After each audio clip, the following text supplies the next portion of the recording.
사랑하는 영락교회 지체들에게 주 안에서 평화 인사를 전합니다. 오늘은 2022년 9월 23일 금요일입니다. 오늘의 묵상 본문은 욥기 42장 1절로 17절까지의 말씀입니다. 오늘 본문 말씀 42장 1절부터의 말씀은 이렇게 시작합니다. 욥이 여호와께 대답하여 이르되, 주님의 말씀이 끝난 다음에 욥의 반응이 나오는 것이죠. 주께서는 못하실 일이 없사오며 무슨 계획이 드신지 뭐 이루실 것이 없는 줄 아오니 주님이 어떤 분이신가 하는 것에 대한 고백을 드립니다. 3절에 무지한 말로 이치를 가리는 자가 누구니까? 나는 깨닫지 못할 일을 말하였고 스스로 알 수도 없고 헤아리기도 어려운 일을 말하였나이다. 30장에도 욥이 그 말씀을, 자기 이야기를 마치기 전에 굉장히 강변했었죠. 물론 친구들이 공격을 하니까 거기에서 자기를 지키려고 하는 이제 그런 것도 컸겠지만, 자신의 의로움, 그리고 주님이 침묵하시는 것에 대한 부당함, 이런 것을 주장하고 주님 앞에 서기만 하면 그러면 자신의 의의를 자신이 변증하겠다, 밝히겠다, 이렇게 큰 소리를 쳤는데, 주님의 말씀과 주님의 임재 앞에 서게 되니까 정말 자신의 무가치함과 또 주님께 죄를 구하는, 회개하는 이제 그런 고백이 임하고 있습니다. 그것이 우리의 본질이죠. 우리 존재의 본질적인, 가장 본질적인 것입니다. 4절에 내가 말하겠사오니 주는 들으시고 내가 주께 묻겠사오니 주여 내게 알게 하옵소서. 주님을 누구신지를 나에게 깊이 깨닫게 해주십시오. 주님을 만났는데 주님이 누구신지 주님의 말씀을 통해서 주님이 나에게 은혜를 베풀어 주십시오, 이런 것이죠. 13장에도 이런 비슷한 이야기를 했어요. 13장 22절인가요? 비슷한 말씀을 주님께 올렸죠. 근데 그때와 좀 다른 것은, 그때는 자신의 의로움이 전제되어 있습니다. 제가 잘못한 것이 없고 주님의 이름을 더럽힌 적이 없고 제가 올바르게 행했습니다. 그러니 주님이 내가 당하고 있는 이 부당한 고통을 좀 해결해 주십시오, 그런 의미였다면, 지금은 그런 게 아니죠. 주님 앞에 섰는데 주님을 더 알기를 원하고 주님의 뜻을 헤아리기를 원하고 주님의 뜻과 함께하기를 원합니다 라는 것을 이제 주님께 고백하는 거죠. 주님이 우리에게 임하신다는 건 이걸 어떻게 말로 설명할 수 있겠어요. 그것은 차원을 넘어서는 일이죠. 우리가 시공의 존재, 4차원의 존재, 이런 데 갇혀 있는데 주님이 우리에게 임한다는 것, 주님을 만난다는 건 그 차원을 넘어서는 완전한 영적인 체험이죠. 그것에 쓰게 된다면 시간의 의미를 떠나는 것이잖아요. 내가 생각하는 과거와 현재와 미래에 묶여있는 그런 내가 아니겠죠. 그것에 쓰게 되면 내가 만들어진 존재와 이유와 목적과 소명을 만나는 것이겠죠. 또 거기에 쓰게 되면 가족이나 관계나 세상 가운데 위치 지어진 내 위치를 떠나는 것이겠죠. 그런 것을 통해서 만나게 되는, 우주의 섭리와 모든 존재와 생명의 근원을 깨뚫고 있는 주님의 임재를 경험하게 되는 것이죠. 그것은 내 조건, 환경을 바꿔달라, 이런 거는 이게 에고의 산물이잖아요. 나라는 존재를 나의 육체에 기반하고 있고 내 육체에 묶인 육성으로 인식하고 있다라는 데서 나의 고백이 시작되고 있는 것이죠. 그것이 무가치하고 아무 의미가 없다는 뜻이 아닙니다. 그 의미가 있죠. 거기서 시작하는 것이죠. 거기서 나의 진실함, 나의 최선으로 주 앞에 나가는 것이지만, 나를 만나주시는 것은 주님의 은혜고, 주님을 만난다는 의미는 그 모든 것을 뛰어넘는 것이죠. 그래서 욥이 생각하거나 기대했던 것과는 완전히 다른 주님과의 만남을 만나게 되는 겁니다. 그래서 중요한 것은 욥은 주님을 만났다는 거예요. 5절에 내가 주께 대하여 귀를 듣기만 하였사오나 귀로 이제는 눈으로 주를 배웁나이다, 이런 고백을 드려요. 감격적인 고백이죠. 눈으로 주를 배웁나이다 라는 건 페이스 투 페이스로 주님을 대면했다는 거죠. 엘리야처럼, 모세처럼, 아브라함처럼, 에녹처럼 주님을 대면했다는 겁니다. 주님을 대면한 자, 주님을 대면하면 다 죽는 것이죠. 그 누구도 주님을 대면하고 살 수 없어요. 욥은 주님을 대면하여 살고 주님께 복을 받는 자가 되었다라는 겁니다. 그것도 물론 주님의 은혜지만, 또 욥이 어떤 신앙의 인물인가, 주님에 대해서 어떤 사람인가 하는 것을 또 말씀하여 주고 있는 것이기도 하죠. 주님의 얼굴을 배웠고 십자가의 보혈로 주님의 복을 누리는 그런 우리 주의 자녀들이 되기를 주의 이름으로 축원합니다. 6절에 그러므로 내가 스스로 거두어드리고 티끌과 제 가운데서 회개하나이다. 주님을 향해서 만난 주님께 자신의 의를 변론하겠다고 자신의 의가 드러날 거라고 큰소리 쳤는데 주님을 만난 다음에 페이스 투 페이스로 주님을 뵙고 나서 나오는 욥의 고백은 내가 스스로 회개합니다. 티끌과 제 가운데서, 티끌이라는 건 아파르라는 말 많이 나왔던 말이죠. 쟤는 에페르라는 말인데 티끌은 이제 흙을 얘기하는 거고 쟤는 이제 불에 탄 말 그대로 쟤죠. 슬픔과 회개할 때, 말할 수 없는 고통과 슬픔을 표시할 때 티끌과 쟤를 뒤집어 쓰잖아요. 회개의 자리에 나갈 때 내가 너무너무 가슴 아픕니다. 이 가슴 아픔이라는 건 내 처지가 아니라 나의 죄가 너무나 부끄럽습니다. 주님 앞에서 나의 이 죄악과 부끄러움을 도대체 감출 수 없음으로 인해서 너무나 괴롭습니다 하는 것을 표현하는 상징적인 표현이죠. 티끌과 쟤를 옷을 찢고 티끌과 쟤를 뒤집어 쓰고 무릎을 꿇고 회개하는 것이죠. 주님 앞에 회개합니다. 스스로 거두어드리고라고 했는데 거두어드리고라고 하는 말이 이제 에마스라는 말인데 에마스라고 하는 말을 뭐 영어 성경에 보면 뭐 KJV 같은 데는 뭐 abhor 싫어하다 이런 거죠. 스스로를 싫어하게 됐다 이런 말입니다. 신앙이죠. 신앙이라는 건 다른 게 아니라 내 자신을 미워하게 되는 거예요. 예. 내 자신을 미워합니다. 내 자신을 미워한다는 건 나의 거짓, 내 에고, 예. 나의 추악함, 나의 죄성 이런 것을 미워하게 된다는 환멸을 느끼게 되는 거죠. 예. 그런 의미가 이 거두어드리고 아메르, 아마스, 에마스 이런 말이에요. 또 NIV나 RSV를 번역본 같은 데 보면 이걸 이제 despise, 멸시하다 이렇게 썼어요. 자신을 멸시하는 것이죠. 예. 주님 앞에 서고 나니까 스스로 너무 부끄러우고 너무 죄스러워서 자기 자신을 멸시하게 되는 것이죠. 그런 자기 자신을 보게 되는 겁니다. 예. 티끌과 제 가운데서 회개하나이다.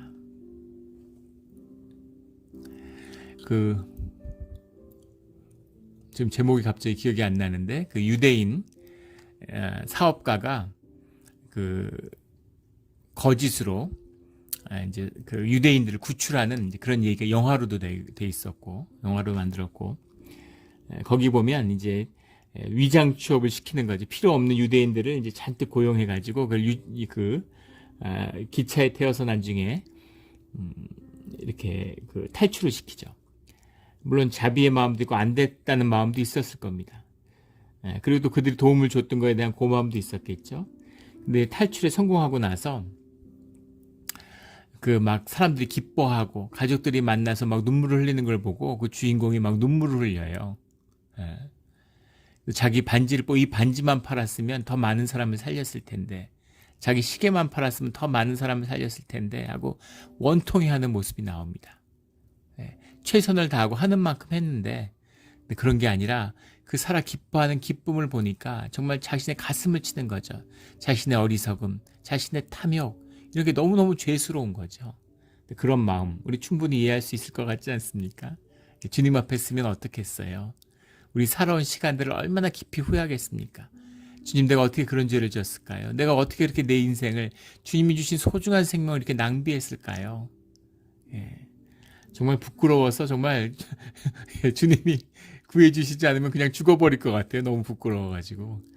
그러지 않을까 싶습니다. 스스로를 미워하는 마음이고 싫어하는 마음이고 또 스스로 돌이키는 마음인 것이죠. 티끌과 제 가운데서 주님 앞에 회개합니다라는 깊은 주님께 용서를 구하는 거죠. 이건 완전 다른 차원의 이야기죠. 7절에 여호와께서 욥에게 이 말씀을 하신 후에 여호와께서 대만 사람 엘리바스에게 이르시되 내가 너와 내 두 친구에게 노하나니 이는 너희가 나를 가리켜 말한 것이니 내 종합 욥의 말 같지 옳지 못함이니라. 친구들에 대한 그런 말씀을 판결을 해주세요. 너희들의 말이 옳지 않다. 그래서 내가 너에게 노한다. 주님이 노한다는 건 무서운 얘기죠. 너희들이 욥을 정죄한 것을 주님이 용서치 않는다. 이런 말씀인 거예요. 8절에 그런즉 너희는 수소 7과 수약 7을 가지고 내 종 욥에게 가서 너희를 위하여 번제를 드리라. 수소 7과 순양 7이라는 건 엄청난 것이죠. 이스라엘 족속이 주님께 번제를 드릴 때 드리는 양입니다. 수소 7과 순양 7이라는 것을 이 세 친구한테 드리라고 하는 건 이거 엄청난 양이죠. 이것은 그들이 저지른 죄의 사태의 심각성을 의미하는 표상이 될 수 있고 또 하나는 희생의식의 중대함을 말씀하는 것이기도 하죠. 그만큼 그것을 엄하게 생각하고 무겁게 생각하고 그 죄를 씻어라 라는 그 수소를 한 마리 드리는 것보다 7마리 드리는 게 더 귀하고 7마리보다 그럼 70마리 드리면 뭐 더 귀하고 이런 것이 아니죠. 그럼 퀀터티가 아니라 퀄러티파이하는, 하지만 퀀터티라는 게 퀄러티와 무관하지 않죠. 예, 그것이 깊이 들어있는 겁니다. 마음이 들어있는 거잖아요. 그래서 그런 걸 깊이 들어있는 거죠. 그래서 그런 의식의 중대함을 담는 거죠. 그렇게 깊이 생각하고 그 죄를 용서를 구하라는 겁니다. 내 종 욥에게 가서 너희를 위하여 내게 번제를 드리는 거죠. 용서하시는 분은 주님이세요. 용서의 주체가 주님입니다. 주님께 용서를 구하고 용서해 줄 수 있는 분은 주님밖에 없는 것이죠. 그런데 그 전에 욥에게 가서라는 건 욥에게 가서 먼저 그 죄에 대한 용서를 먼저 구해야 되는 겁니다. 예, 이것이 레위기나 민수기 같은 데 신명기에 나오는 제사의 본질이죠. 예, 이런 그 번제의 본질이에요.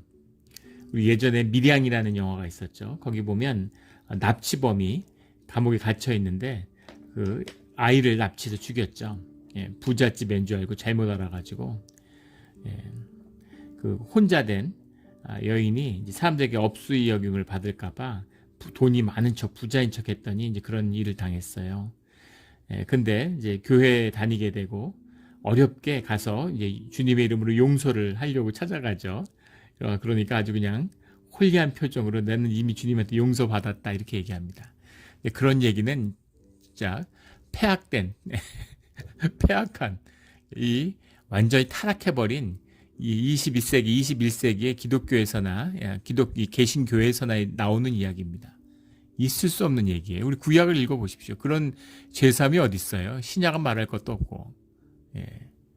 먼저 자기가 죄 지은 사람한테 가서 용서를 구하고 그 용서함을 받은 다음에 주님 앞에 나오는 겁니다.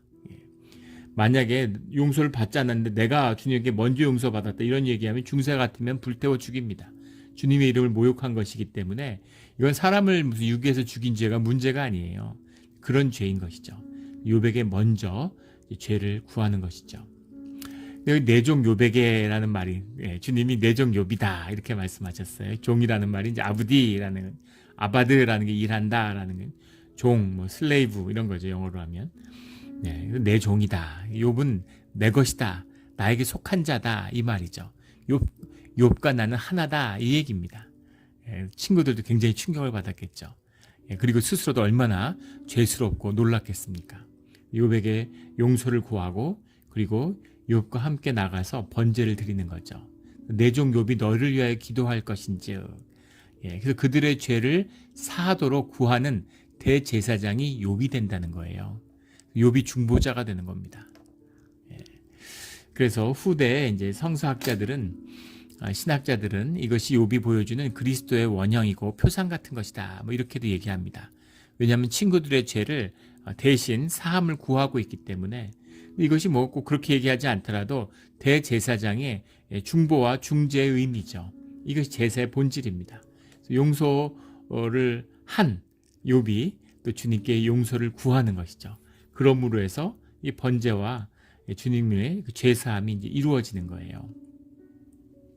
그렇게 하면 내가 그를 기쁘게 받으리니 너희가 우매한 만큼 너희에게 갚지 아니하리라. 너희의 죄, 너희의 어리석음, 이 어리석음의 죄는 사실 무거운 것이죠.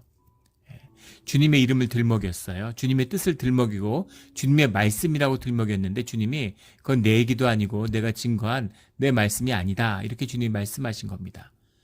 이거는 엄청난 죄죠. 이거는 주님을 모욕한 죄입니다. 이건 우상의 죄예요. 그런데 주님이 그 죄를 묻지 않겠다. 뭐 친구를 모욕하고 친구 기분 나쁘게 하고 이런 얘기가 아닙니다. 친구 기분 나쁘게 할 수도 있고 친구 모욕할 수도 있죠. 그런데 하나님의 이름을 들먹거리고 하나님의 이름으로 정죄하는 건 용서받지 못할 죄가 된다는 거죠. 종교인들은 조심해야 돼요.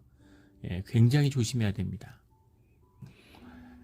그런데 주님이 그것을 용서해 주겠다. 너희가 우매한 만큼 너희에게 갚지 않겠다라고 말씀해 주시는 거죠. 이는 너희가 나를 가리켜 말한 것이 내 종 욥의 말같이 옳지 못함이라. 이에 9절에 보면 대만 사람 엘리바스와 수아 사람 빌닷과 나아마 사람 소발이 가서 여호와께서 자기들에게 명령하신 대로 행하니라. 여호와께서 욥을 기쁘게 받으셨더라. 말씀하신 대로 그들이 주님께 용서의 번제를 드렸고 여호와께서 욥을 기쁘게 받아주셨다. 욥의 기도를 들어주셨다라는 거죠. 예. 욥의 기도를 들어주신 겁니다. 예, 그런데 그럼 엘리후는 뭐냐? 이런 의문이 남죠.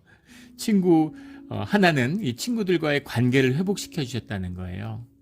예, 친구들이 와서 이게 진짜 친구냐 싶을 정도로 가장 어려울 때 욥에게 정말 대못을 박았지만 그들도 또 하나님을 사랑하는 사람들이죠.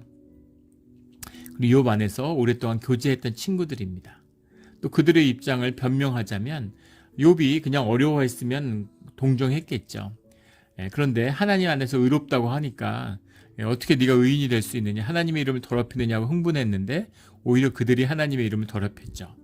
예, 그런데 그 죄를 용서를 구해주고 빌어준 중보자가 되어준 사람이 욥이었으니까 친구들 얼마나 고맙겠어요.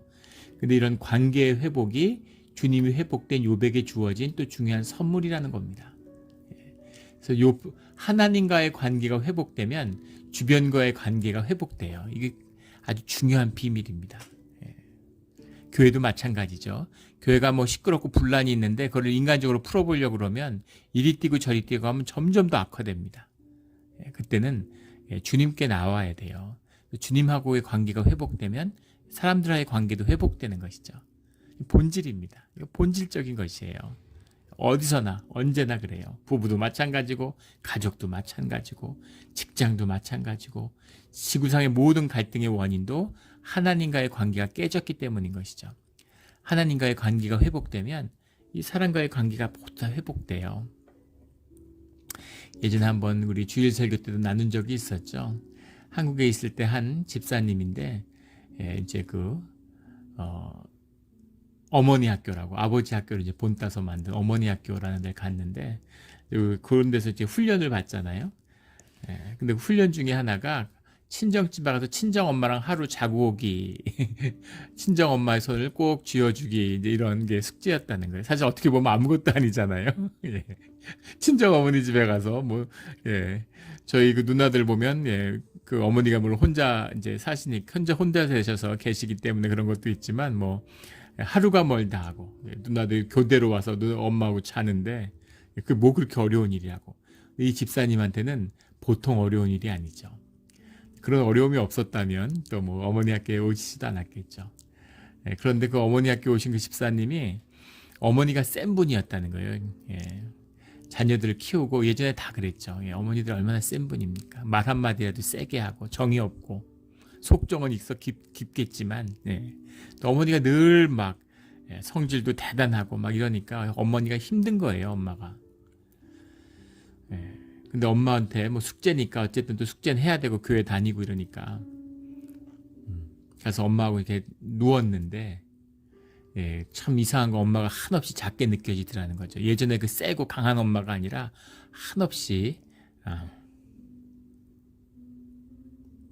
작아진 그 엄마를 만났다라는 겁니다. 그래서 엄마의 손을 뒤로 등대고 등을 돌리고 누웠는데 손을 뒤로 이렇게 보내서 엄마 손을 꼭 잡았대요. 그런데 깜짝 놀란 건 어머니가 우시더라는 거죠. 그런 겁니다. 그런 거예요. 이렇게 얘기 많이 하고 떠들고 이럴 필요 없습니다. 말이라는 건 늘 그렇죠. 그 하나님과의 마음이 통하니까 성령이 움직이시니까 그런 화해가 일어나는 거죠. 또 예전에 만났던 집사님은 남편하고 이혼을 했어요. 남편하고 잘 지냅니다. 남편하고 이혼한 것도 이제 속상한 일이지만 딸들이 집을 나갔어요. 무슨 가출한 건 아니고 학교를 다니는데 집에서 다녀도 되는 거리에 학교를 다녔는데 애들이 굳이 집을 나간 거죠. 엄마하고 자주 싸우는 겁니다. 딸들에게도 서운한 거죠. 부부가 이혼하면 제일 깊게 상처받는 건 자녀들이라고 그러죠. 근데 그때는 자녀들이 보이는 게 아니라 나밖에 안 보이는 거예요. 내가 힘드니까. 딸들도 날 안 도와주고 힘들 때 딸들도 다 소용없다 이렇게 되는 거죠. 이분이 혼자 살고 힘들다가 이제 교회를 나오게 됐는데 주님을 만나서 주님과의 관계가 회복된 것이죠. 그래서 그렇게 울고 근데 보니까 남편이 사실 바람나서 이혼한 건데 남편이 천하에 근데 나중에 이분이 천사같이 변했어요. 그래서 제가 남편이 밉지 않냐 그렇게 물어보니까 이분이 웃으시더라고요. 예. 가방에 망치를 넣어 갖고 다녔다. 어떨 때는 칼로 바꾸기도 하고 길에서 만나면 죽이려고. 근데 어떤 날은 이 칼로 이게 죽일 수가 있을까? 그래서 어떤 날은 또 망치를 넣어 갖고 다니기도 하고 아령 같은 걸 넣어 보기도 하고 이런 식으로 그러고 다녔다는 거죠. 근데 진짜 사람이 이렇게 미움이 있으니까 당기는 끌림의 법칙이 있죠. 예. 뉴욕에 살았는데 쇼핑몰에서 만났다는 거 아닙니까? 예, 뉴욕에 쇼핑몰이 많기도 하지만 또 쇼핑몰이 무지하게 커요. 뉴욕은 춥잖아요. 5개월이 겨울이니까 겨울에다 쇼핑몰 안에 다닐 수 있도록 쇼핑몰이 무지막지하게 큽니다. 야외에서 뭐가 없으니까. 근데 거기서 같은 쇼핑몰이라고 해도 만날 확률이 얼마나 되겠어요. 같은 백화점에서도 만나기 쉽지 않을 것 같은데 근데 딱 마주쳤는데 근데 눈만 마주쳤는데 몇십 미터 앞에서 눈이 딱 마주쳤는데 남편이 갑자기 뒤를 돌아서 도망을 치더래요. 이혼한 부인인데 뭐 어색할 수는 있겠지만 뭐 등을 보이고 도망갈 정도겠습니까? 근데 뭔가 살기를 느꼈겠죠. 예, 예. 가방 안에 망치 든 거 알았을까요? 예, 그런 걸 안 건 아니겠지만 뭔가 이게 심상치 않음을 느꼈는지 눈을 마주쳤는데 망치를 꺼낸 것도 아닌데 눈만 마주쳤는데 등을 돌리고 막 도망가더라는 거예요. 예, 그런데 하나님을 만나고 나니까 천하의 죄인이 제일 나쁜 사람이 자기였구나. 예. 이미 나서 먹고 사는 게 힘들어서 남편을 전혀 돌보지 않았구나. 아이들을 돌보지 못했구나. 엄마인데 돕는 배필인데 그런 깊은 주님한테 회개가 나오더라는 거죠. 처음 주님한테 울며 원망하며 이게 뭡니까 주님? 어떻게 이렇게 될 수가 있습니까? 주님 앞에 깊은 회개와 용서를 구했는데 주님하고의 화해가 이루어지니까 주님께 용서를 구하고 나니까 그러니까 신기한 건 뭐냐면 관계들이 회복되더라는 거죠. 나중에 남편이 꽃을 들고 반지를 사서 다시 이제 와이프를 찾아오고 집 나갔던 애들이 다시 집으로 돌아오고 그런 회복을 경험했다. 이제 이런 고백을 들었던 기억이 납니다. 그런 것이죠. 예. 그런 회복이 주 안에서 이루어지는 겁니다. 근데 한 가지 왜 엘리바스에게 주님이 말씀하셨을까 하는 거죠. 예. 그 엘리후는 왜 빠졌을까? 엘리후는 용서를 받지 못한 걸까? 하는 의문 하나. 아니면 엘리후는 용서받을 게 아니라 엘리후의 말은 옳고 의로웠던 것이었을까? 그런 두 가지 질문을 갖게 되는 거죠. 근데 우리가 뭐 앞에서 살펴봐서 봤지만 엘리후도 뭐 더하면 더했지 덜할 게 하나도 없었죠. 근데 엘리후라는 것은 이 친구들 안에 묻어가는 거죠. 굳이 뭐 엘리후까지 젊은이고 청년이니까 이 이유가 이제 엘리바스가 제일 어른이잖아요. 나이가 제일 많잖아요. 그런데 엘리바스가 뭐 특별하고 더 대단해서가 아니라 대표성이죠. 엘리바스한테 얘기하면 다 얘기한 거나 마찬가지인 거죠. 무슨 우리 반에 우리 한국의 통장님, 반장님 있잖아요. 동장님이 통장님 불러서 얘기하고 통장님이 반장님 불러서 얘기하는 거죠. 그러면은 다 얘기한 거잖아요. 구청장이 통장님 불러서 구청장님이 얘기하면 다 얘기한 거죠. 동에게. 동장 한 사람한테 얘기했지만 동에게 전파한 거죠. 그런 대표성이 작동하고 있다. 이제 이런 것입니다. 주님이 친구들과의 화해를 이루셨어요. 10절에 보면 욥이 그의 친구들 위하여 기도할 때 여호와께서 욥의 공경을 돌이키시고 여호와께서 욥에게 이전 모든 소유보다 갑절이나 주신지라. 그 모든 관계가 회복되니까 10절이야말로 욥기의 하이라이트죠. 욥이 친구들을 위해 친구들과 그렇게 싸우고 서로 정죄했는데 친구들을 위하여 기도할 때 바로 그 친구들을 위하여 보통 친구 아닐 때 사실 원수가 따로 없죠.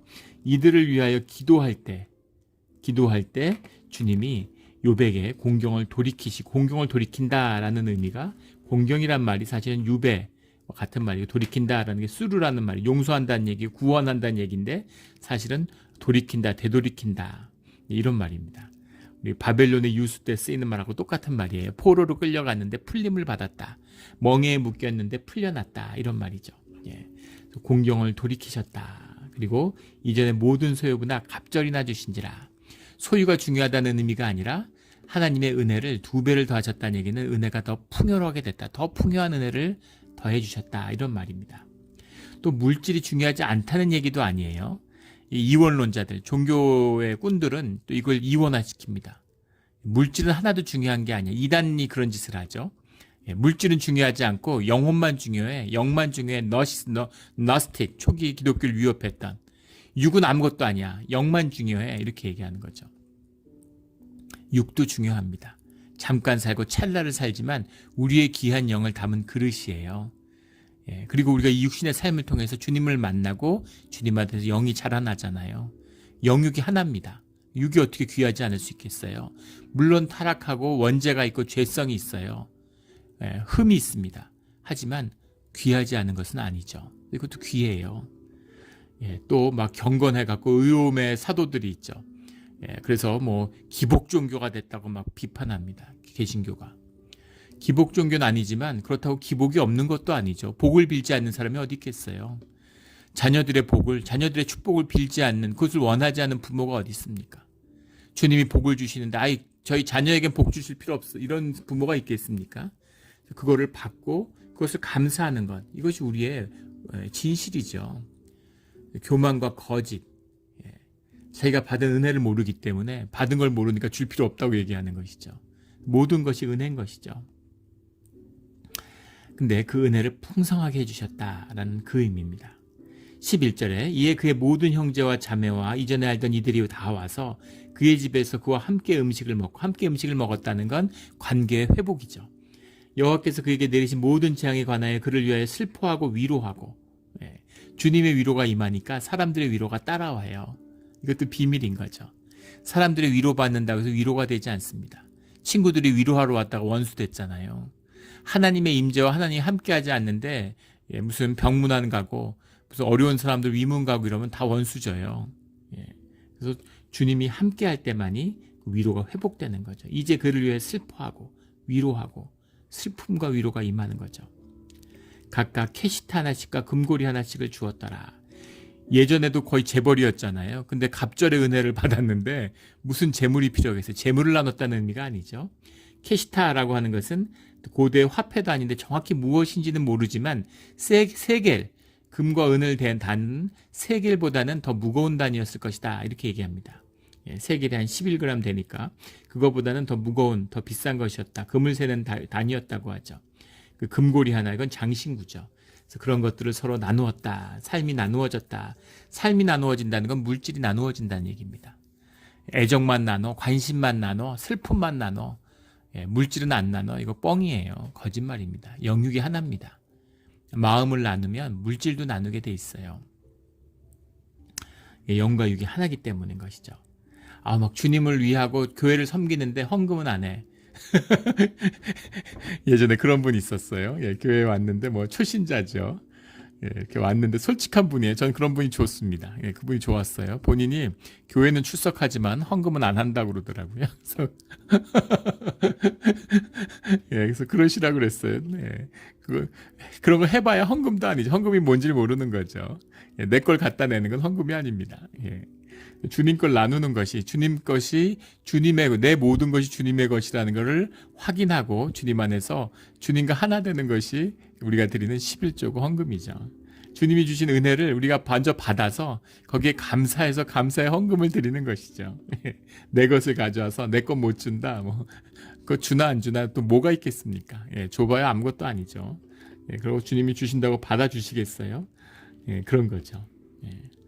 그래서 이제 마음과 이 삶이 나누어지는 그런 코이노니아, 삶의 코이노니아가 회복되었다. 이런 거죠.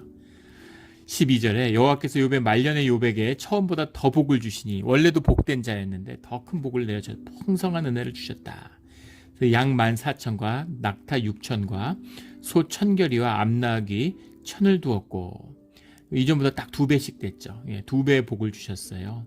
원래도 뭐 넘치는 복이고 상상할 수 없는 거의 한 국가 규모의 부를 갖고 있었는데 그거에 2배를 주셨다. 엄청난 부를 주신 것이죠. 그것도 복이죠. 13절에 또 아들 7과 딸 3을 두었으며, 이 말씀을 가지고 여러 논란이 있는데 왜 아들 7과 딸 3을 주셨을까? 이 의미의 깊은 은혜를 깨달아야 됩니다. 아들 7과 딸 3, 왜 양이나 염소나 암낙이 소 이런 거는 2배씩 주는데 자식은 그럼 2배를 안 주고 원래 7과 딸 3이 있는데 주님이 데려가셨잖아요. 근데 왜 이번에 7과 딸 3만 주셨을까 하는 것이죠. 이것은 죽은 자녀들도 주님이 욥에게 더하셨다는 의미를 갖고 있는 거예요. 이것이 유대의 믿음입니다. 유대인들이 그렇게 믿고 있기 때문에 유대인들이 믿는 방식대로 주님이 복을 주신 것이죠. 예. 아들, 딸 구별 말고 둘만 낳아 잘 기르자. 둘도 많다 하나만 낳자. 그럼 주님이 그런 믿음을 가진 사람들에게 하나를 주셨겠죠. 아들 하나, 딸 하나 주셨겠죠. 그런데 아들 7과 딸 3을 최고의 축복으로 여겼기 때문에 아들 7과 딸을 주셨는데 2배를 주시지 않고 7과 딸 3을 주신 건 2배를 주신 거죠. 왜냐하면 원래 주셨던 아들 7과 딸 3을 잃지 않았다는 의미입니다. 이 깊은 뜻을 만나 주님의 깊은 뜻이에요. 예. 예전에 이걸 몰랐어요. 예전에 이걸 몰랐습니다. 저도 이걸 눈물이 나는데 제가 욥기를 한 10년 안 읽었습니다. 믿어지지 않으시겠지만 한 13년? 13년 만에 보는 것 같아요. 13년, 14년? 목사가 돼서 어떻게 그럴 수가 있나 이렇게 생각하실 수도 있겠지만 욥을 읽는 게 그렇게 힘들었어요. 그래서 욥은 지금 우리 성경 계시록 말고 지금 우리 성경 다 나눴죠. 일일 묵상으로. 마지막까지 이게 남겨둔 계시록은 좀 공부가 많이 필요하죠. 이 계시록 어떤 수준에서 나눌 건가 하는 게 깊이의 문제 때문에 남아 있고, 욥은 이제 마음이 힘들기 때문입니다. 욥을 이렇게 오늘 말씀의 마지막이에요. 오늘 끝이 나는데 아들 7과 딸 3을 두었으며 하는 게 깊은 뜻이 있는 것이죠. 2배의 축복을 주시고 2배의 축복을 주셨다는 얘기는 처음에 양과 나귀와 소는 다 잃어버린 겁니다. 처음 주었던 자식도 잃어버린 자식이 아니라 주님의 품 안에 있다, 이런 뜻인 거죠. 그래서 10자식이 있었는데 10자식을 더한 거예요. 10명이란 숫자가 중요한 게 아니란 말씀을 드렸죠. 10명의 자식이라는 건 완전한 자식, 자녀를 통해서 줄 수 있는 모든 축복의 완성, 그것을 의미하는 거죠. 자녀로서 사람이 누릴 수 있는, 자녀를 통해 누리는 복이 제일 큰 복이잖아요. 그거보다 더 깊은 기쁨이 어디 있고 더 큰 복이 어디 있겠어요.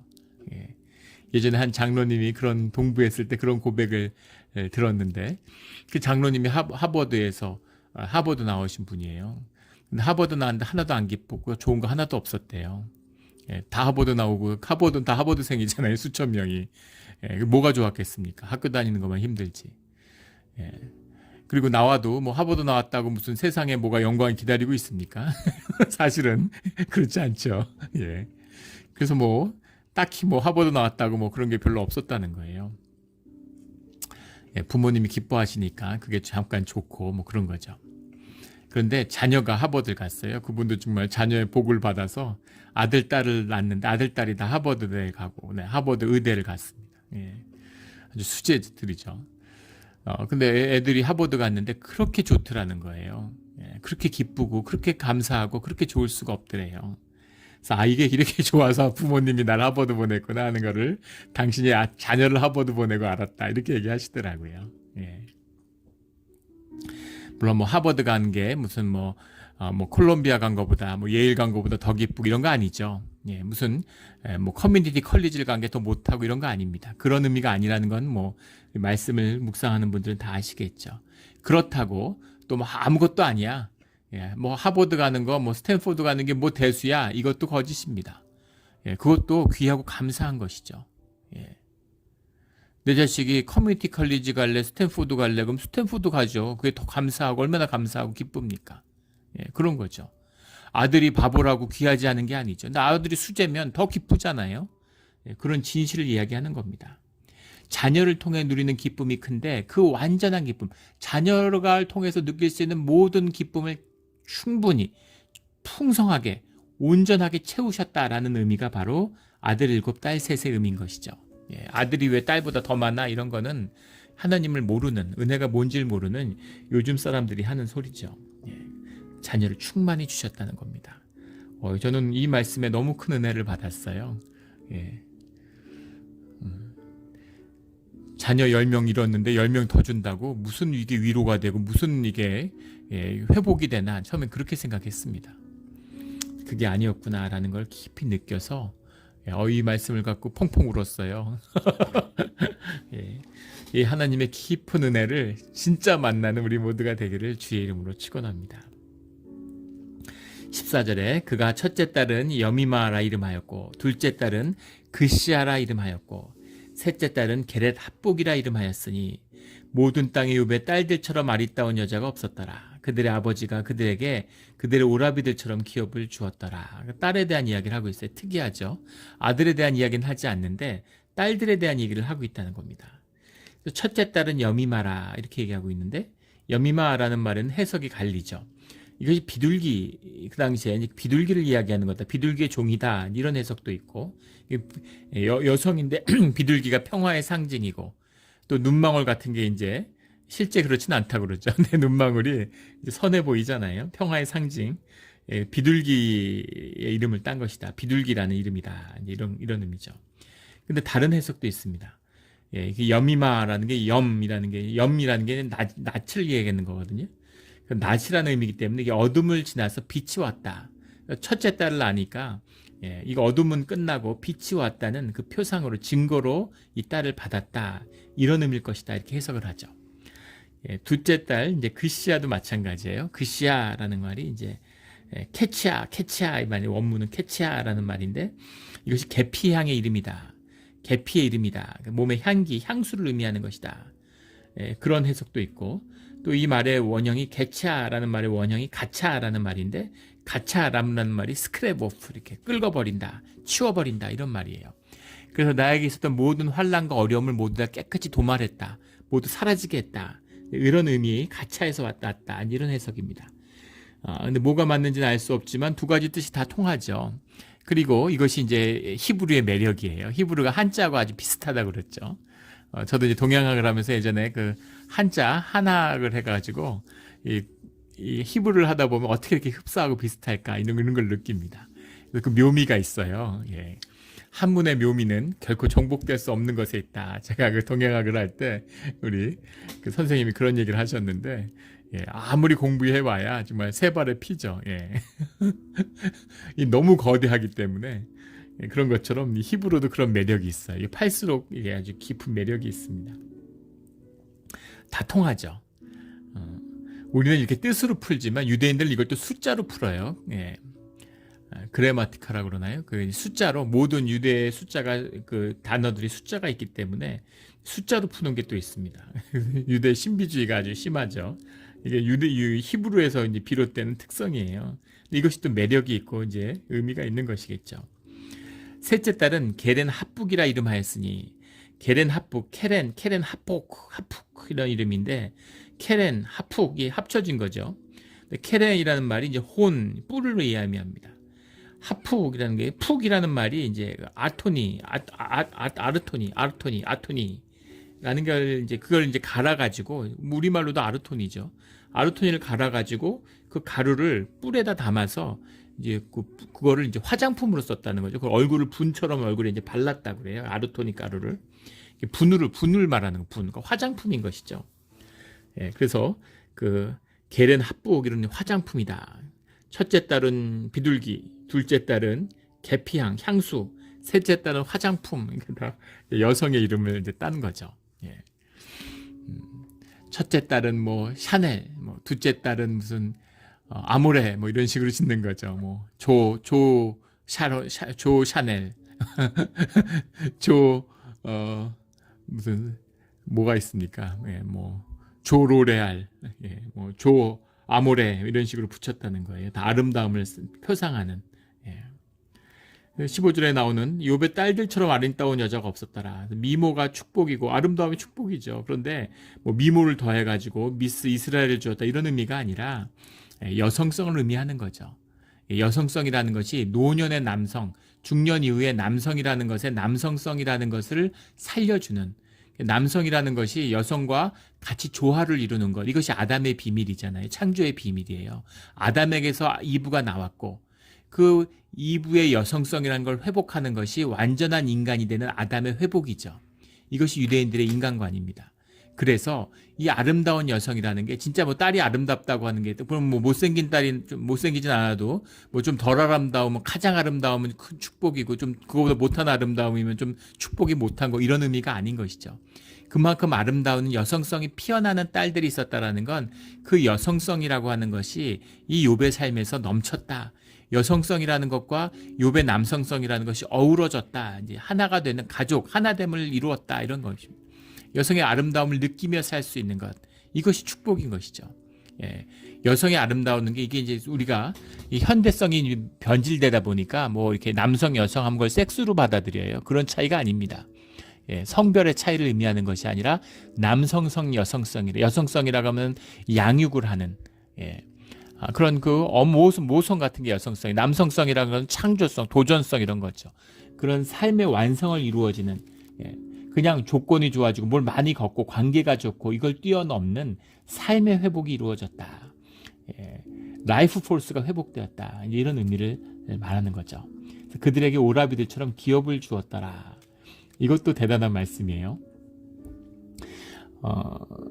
그 민수기 27장, 36장 이런 데 보면 원래 남자들, 아들에게만 유산을 줍니다. 딸에겐 주지 않아요. 왜냐하면 딸은 시집가면 남편이 받은 유산이 있기 때문인 거죠. 여기서 받는다는 것, 유업을 받는다는 것, 기업이라고도 돼 있지만 유산을 받는다는 의미는 아버지 거 받아서 내 거 된다. 이런 의미, 그런 개념 자체가 없던 시대예요. 예. 사적 소유라는 것 자체가 없던 시대입니다. 주님이 주신 분깃을 받는데 그 분깃을 이어간다는 의미죠. 그 가정에게, 그 시족에게, 그 가족에게. 그러니까 아들에게 주는 겁니다. 그러니까는 그 딸은 사위의 것으로 통해서 그 아들을 통해서 받는 기업이 있는 거죠. 근데 그게 아니라 아버지가 아들이 없을 때만 딸에게 기업을 주는데 아들들이 있는데도 딸에게 기업을 주었다는 겁니다. 이 의미는 이 딸의 의미가 각별하다는 것이죠. 딸을 받았다는 그 축복의 의미가 더 깊다는 겁니다. 그걸 더해서 그 풍성함과 그 축복이 더했다는 의미죠. 아들에게 주었어요. 분깃은 하나님이 나누는 건데 아들에게 주면 줄 게 없는데 딸들에게 줄 것을 주님이 주셨다는 의미죠. 그러니까 그 주님이 원래 주셨던 그 분깃을 뛰어넘는 그 분깃을 활짝 확장시키는 그런 유업, 원래도 온전한 부를 받았는데 그것을 주님이 확장시켜주고 그걸 뛰어넘는 축복을 주셨다라는 그 의미입니다. 그리고 16절에 그 후에 욥이 140년을 살며 아들과 손자 4대를 보았고 증손자까지 봤다는 얘기죠. 욥이 늙어 나이가 차서 죽었더라. 그래서 편안히 온전히 죽는 것, 나이의 천수를 다하고 죽는 것, 이게 축복이잖아요. 그 유대 역사 기록에 보면 욥이 270년을 살았다. 뭐 이런 이야기도 나오고 또 70에 또 욥이 고난을 당했다. 아니면 이런 얘기도 나옵니다. 70에 당했다 그러면 이제 140년을 살았으니까 210년에 죽은 것이겠죠. 근데 뭐 정확한 건 알 수 없죠. 고대 이야기니까. 근데 140년이라는 건 70년에 2번이잖아요. 그러니까 그 70년을 산다는 것도 이제 축복이 7 곱하기 10이잖아요. 땅의 숫자와 하나님의 숫자가 만난 70년이라는 것은 하나님과 땅의 복과 하늘의 복이 만나는 것이죠. 근데 140년인 건 70년이 2번이니까 땅에서 누릴 수 있는 모두 축복을 배로 누렸다. 이제 이런 의미인 거죠. 그래서 욥에게 이런 풍성한 축복으로 살아서 복을 누리고 죽어서도 복을 누리는 겁니다. 이것이 욥이 하나님을 만난 결과예요. 이것이 우리에게 신앙의 답이 되어야 됩니다. 현상의 사람들은 이걸 보고도 현상의 것만을 따지죠. 그런 게 아니죠. 이것에 숨어있는 주님이 주신 걸 충분하고 풍성하게 누리는 그 삶의 복을 의미하는 겁니다. 이걸 위해서 우리를 땅에 보내셨어요. 주어진 것도 못 누립니다. 근데 뭘 더 달라고 그러죠. 뭘 더 주면은 더 누릴 수 있는 줄 알고, 더 주면 더 가질 수 있는 줄 알고, 이 깊은 분깃의 비밀을, 이 깊은 축복의 비밀을, 이 깊은 자녀의 비밀을, 이 깊은 용서의 비밀을, 이 깊은 예배의 비밀을 깨달아 누리는 욥의 축복이 오늘 우리의 축복이 되기를 예수 그리스도 이름으로 축원합니다. 아멘. 함께 기도드리겠습니다. 하나님 아버지 감사합니다. 너무 오랜 시간 주님의 말씀을 만나지 못했는데 욥의 말씀을 통해 하나님의 뜻을 다시 한번 만나게 해주시니 감사합니다. 정말 좋으신 하나님입니다. 축복의 하나님입니다. 주님과 영원히 함께하기를 소원합니다. 주님 긍휼과 은혜로 십자가의 보혈로 함께하여 주시옵소서. 감사드리며 예수 그리스도 이름으로 기도드렸습니다.